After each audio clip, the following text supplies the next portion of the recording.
द्रौपदी के किस राज्य को जानकर हैरान रह गए थे पांडव? आइए दोस्तों जानते हैं। महाभारत की कहानी में ऐसा बहुत कुछ हुआ जिसकी कल्पना कर पाना भी मुमकिन नहीं था। इस श्रेणी में द्रौपदी का 5 भाइयों की पत्नी होना मुख्य तौर पर देखा जा सकता है। स्त्रियां धन संपत्ति का लालच, मानसिक भटकाव, प्रतिशोध की भावना, घमंड और मानसिक वृद्धन सभी तत्व इस कहानी में मौजूद हैं। महाभारत की कहानी की अलग अलग विद्वान अलग अलग तरह से व्याख्या करते हैं। महाभारत से संबंधित कई लोकप्रिय कथाएं भी मिलती हैं। इसी श्रेणी में एक है जम्बूल अध्याय, जिसमें द्रौपदी अपने राज का खुलासा करती हैं। द्रौपदी 5 पांडवों की पत्नी थी, लेकिन वह अपनी 5 पतियों को एक समान प्यार नहीं करती थी। वह सबसे ज़्यादा अर्जुन से प्रेम करती थी, लेकिन दूसरी तरफ अर्जुन द्रौपदी को वो प्यार नहीं दे पाए, क्योंकि वह कृष्ण की बहन सुभद्रा से सबसे ज़्यादा प्यार करते थे। द्रौपदी के इस राज्य को जानकर हैरान रह गए थे पांडव। एक प्रचलित कथानक के मुताबिक पांडवों के निवासन के 12वें वर्ष के दौरान द्रौपदी ने एक पेड़ पर पके हुए जामुनों का गुच्छा लटकते देखा। द्रौपदी ने तुरंत ही इसे तोड़ लिया। जैसे ही द्रौपदी ने ऐसा किया, भगवान कृष्ण वहां पहुंच गए। भगवान कृष्ण ने बताया कि इसे फल से एक साधु अपने 12 साल का उपवास तोड़ने वाले थे। द्रौपदी ने फल तोड़ लिया था, जिससे पांडव साधु के कोप का शिकार हो सकते थे। यह सुनकर पांडवों ने श्री कृष्ण के गुहार लगाई।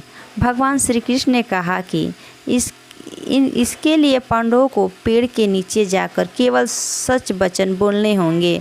पांडव कृष्ण के फल को पेड़ के नीचे रख दिया और कहा कि अब हर किसी को अपने सारे राज खोलने होंगे।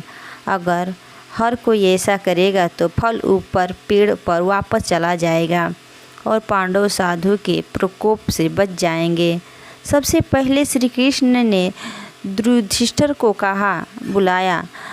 युधिष्ठिर ने कहा कि दुनिया में सत्य, ईमानदारी, सहिष्णुता का प्रसार होना चाहिए, जबकि बेईमानी और दुष्टता का सर्वनाश होना चाहिए। युधिष्ठिर ने पांडवों के साथ हुए सभी बुरे घटनाक्रमों के लिए द्रौपदी को जिम्मेदार ठहराया। युधिष्ठिर ने सत्य वचन कहने के बाद फल जमीन से 2 फीट ऊपर आ गया।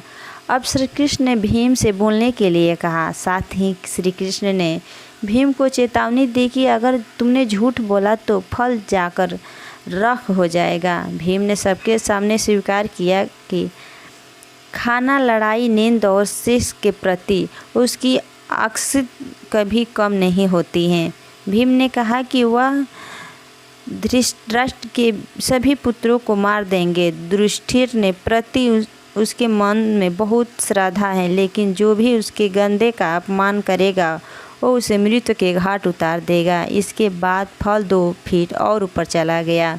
अब अर्जुन की बारी थी। अर्जुन ने कहा कि प्रतिष्ठा और प्रसिद्ध मेरी ज़िंदगी से ज़्यादा मुझे प्रिय है। जब तक मैं युद्ध में कर्ण को मार नहीं दूंगा, तब तक मेरे जीवन का उद्देश्य पूरा नहीं होगा। मैं इसके लिए कोई भी तरीका अपनाऊंगा, चाहे वो धर्म विरोध ही क्यों ना हो। अर्जुन ने भी कुछ नहीं छुपाया।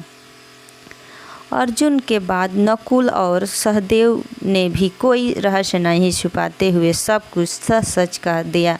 अब केवल द्रौपदी बची थी। द्रौपदी ने कहा, मेरे 5 पति मेरी 5 ज्ञानेंद्रियों, आँख, कान, नाक, मुंह और शरीर की तरह हैं। मेरे 5 पति हैं, लेकिन मैं उन सभी के दुर्भाग्य का कारण हूँ। मैं शिक्षित होने के बावजूद भी बिना सोच विचार किए गए अपने कार्यों के लिए पछता रही हूँ। लेकिन द्रौपदी के यह सब बोलने के बाद भी फल ऊपर नहीं गया। तब श्री कृष्ण ने कहा कि द्रौपदी कोई रहस्य पा रही है। द्रौपदी ने इस राज्य को जानकर हैरान रह गए थे पांडव।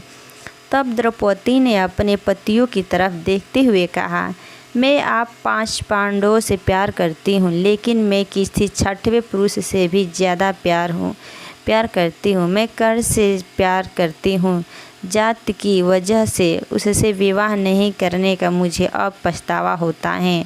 अगर मैं कर से विवाह किया होता तो शायद मुझे इतने दुख नहीं झेलने पड़ते।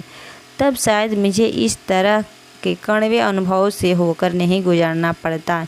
यह सुनकर पांचों पांडव हैरान रह गए, लेकिन किसी ने कुछ नहीं कहा। द्रौपदी के सारे रहस्य खुलने के बाद श्री कृष्ण कहे अनुसार फल वापस पेड़ पर पहुंच गया। इस घटना के बाद से पांडवों को यह एहसास हुआ कि 5 बहादुर पतियों के होने के बावजूद वह अपनी पत्नी की ज़रूरत के समय रक्षा करने नहीं पहुँचे। जब द्रौपदी को उनकी सबसे ज़्यादा ज़रूरत थी तो वह कभी उसके साथ खड़े नहीं हुए। इस पौराणिक कहानी का एक निहितार्थ यह भी है कि हो सकता है कि हर किसी के कुछ राज होते हैं जिन्हें वह खुद तक सीमित रखता है।